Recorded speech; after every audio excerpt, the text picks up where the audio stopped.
Bismillahirrahmanirrahim. Assalamualaikum warahmatullahi wabarakatuh. Perkenalkan, nama saya Syahrani Sitanggang dari HKI 1D, Program Studi Hukum Keluarga Islam, Fakultas Syariah dan Hukum, Universitas Islam Negeri Sumatera Utara. Di sini saya akan memaparkan kisah dari salah satu sahabat Nabi yang merupakan tugas dari sejarah peradaban Islam. Di sini saya akan menceritakan kisah dari Zubair bin Awam, yaitu salah satu sahabat Nabi. Beliau adalah putra Khuwailid, sahabat dekat Rasulullah Shallallahu Alaihi Wasallam, putra bibinya Safiyah binti Abdul Muthalib. Beliau termasuk salah seorang dari 10 orang yang dijamin masuk surga, termasuk salah seorang dari 6 orang ahli syura dan orang yang pertama kali mengayunkan pedangnya di jalan Allah. Dia adalah ayah Abdullah radhiyallahu anhu yang masuk Islam saat usia 16 tahun. Diriwayatkan dari Musa bin Thalhah, ia berkata, Ali, Zubair, Thalhah, dan Sa'ad dilahirkan pada tahun yang sama sehingga usia mereka sama. Urwah berkata, ketika Zubair datang dengan membawa pedangnya, Nabi SAW bertanya, apa yang terjadi padamu? Zubair menjawab, aku diberi kabar bahwa ada yang menyakitimu. Nabi menjawab, apa yang akan kamu lakukan? Zubair menjawab, aku akan membunuh orang yang menyakitimu. Setelah itu, Nabi SAW mendoakan Zubair dan pedangnya. Hisham meriwayatkan dari ayahnya, Urwah, postur tubuh Zaid tinggi, sampai-sampai kedua kakinya menyentuh tanah saat sedang naik tunggangannya. Ibunya, Safiyah, mendidik dengan pola didik yang sangat keras. Dia juga anak yatim. Ketika ada yang bertanya kepadanya, apakah kamu akan mencelakakan dan membunuhnya? Ibunya berkata, aku mendidiknya dengan keras agar dia beradab dan menjadi pemimpin pasukan yang gagah berani. Urwah berkata, suatu hari tangan Zubair terluka dan hal ini diberitakan kepada Safiyah. Maka Safiyah berkata, bagaimana kamu mendapati bulu unta? Apakah itu kucing, macan, atau helang yang terbang dengan cepat? Hisham bin Urwah meriwayatkan daripada ayahnya. Ia berkata, pada waktu perang Badar, Zubair berkata dalam bait syairnya, kakekku adalah putra bibinya Ahmad dan penolongnya ketika musibah dan kesatria yang gagah berani. Dia adalah satria berkuda yang pertama kali di perang Badar. Menyaksikan pertempuran dengan memakai serban kuning, malaikat turun dalam jelmaannya sebagai pertolongan. Di medan pertempuran pada saat itu musuh berkumpul. Dia termasuk sahabat yang hijrah ke Habsyah dan tidak lama tinggal di sana. Jabir berkata, Rasulullah SAW pernah bersabda pada saat perang Khandaq, siapa yang mau menyelidiki Bani Quraidah? Zubair berkata, aku. Lalu dia berlalu.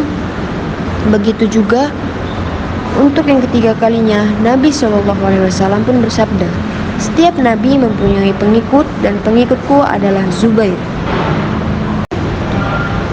Diriwayatkan dari Tsauri, ia berkata, 3 orang sahabat yang sangat pemberani adalah Hamzah, Ali, dan Zubair. Diriwayatkan dari Urwah, ia berkata, Zubair pernah mengalami 3 luka karena pedang. Salah satunya pada bagian bahunya. Jika aku yang terluka, tentu sudah aku masukkan jari-jariku ke dalamnya. Luka yang kedua dialaminya pada saat perang Badar berkecamuk, dan luka yang terakhir dialaminya kepada perang Yarmuk.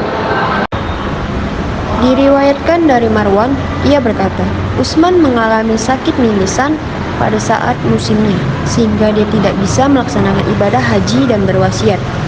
Lalu, seorang pria Quraisy menemuinya dan berkata, carilah pengganti. Utsman berkata, apakah mereka mengatakan seperti itu? Pria itu menjawab, ya. Utsman berkata, siapa dia? Pria itu lantas terdiam. Setelah itu, pria lain datang dan mengungkapkan hal yang sama dan dijawab dengan jawaban yang sama pula. Maka Utsman berkata, apakah mereka ingin Zubair? Mereka menjawab, ya. Utsman berkata, demi zat yang menguasai jiwaku, sepengetahuanku, dia atau Zubair orang yang paling berani.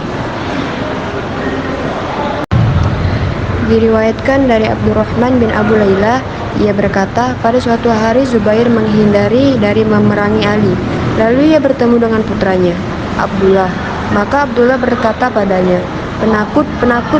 Zubair balas berkata, "Sesungguhnya orang-orang tahu bahwa aku bukan seorang yang penakut. Tetapi Ali telah mengingatkanku tentang sabda yang akan didengar dari Rasulullah SAW, sehingga aku berjanji untuk tidak meneranginya." Setelah itu Zubair melantunkan syair, "Meninggalkan perkara yang akibatnya aku khawatirkan, karena Allah lebih baik untuk dunia dan akhirat." Ada yang mengatakan bahwa Zubair ketika itu melantunkan syair, "Sungguh, aku tahu kalau ilmuku bermanfaat bagiku, sesungguhnya kehidupan itu sangat dekat dengan kematian." Tak lama kemudian, Ibnu Jarmus membunuhnya. Diriwayatkan dari Jaun bin Qatadah, ia berkata, "Aku bersama Zubair pada saat perang Jamal, dan mereka menyerahkan kepimpinannya kepadanya." Tak lama kemudian, Ibnu Jarmus menikamnya hingga akhirnya ia terjatuh meregang nyawanya. Ia lalu dikuburkan di lembah As-Sibak. Ali radhiyallahu anhu duduk sambil menangisinya. Begitu juga dengan sahabat-sahabatnya. Diriwayatkan dari Abu Nadroh, ia berkata, ketika kepala Zubair dibawa ke hadapan Ali, ia berkata, "Hai pria Badui, bersiaplah tempat dudukmu dari api neraka." Karena Rasulullah SAW bersabda kepadaku bahwa tempat yang layak bagi pembunuh Zubair adalah neraka. Hisham bin Urwah meriwayatkan dari ayahnya, dari Zubair, ia berkata, pada waktu perang Badar, aku bertemu dengan Ubaidah bin Sa'id bin Al-As yang sedang mengenakan topeng, sehingga yang terlihat hanya kedua matanya. Dia juga dijuluki Abu Zaki Karisi. Aku kemudian menyerangnya dengan anak panah hingga mengenai matanya, lalu akhirnya meregang nyawa. Setelah itu, aku mendapat informasi bahwa Zubair berkata, aku meletakkan kaki di atas tubuhnya kemudian menginjaknya. Aku lakukan itu untuk mencabut anak panah tersebut hingga akhirnya ujungnya patah.